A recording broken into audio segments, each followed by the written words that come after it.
APTS న్యూస్కి స్వాగతం. ఇక వివరాలకు వెళ్తే అల్లూరి సీతారామరాజు జిల్లా రంపచోడవరం నియోజకవర్గం దేవీపట్నం మండలంలోని ఇందుకూరుపేట గ్రామ శివారు రావిలంక రోడ్ సమీపంలో జీడిమామిడి యథావేచ్ఛగా నరుకుతున్నారు.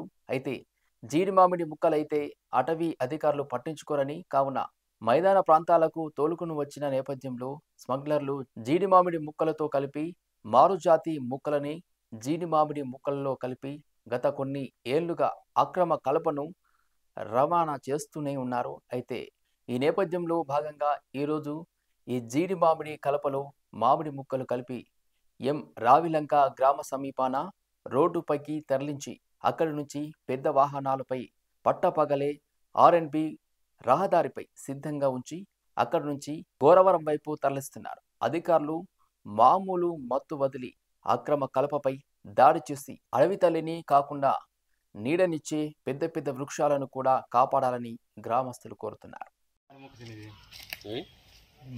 ఇదంతా మామిడి ఇది అదే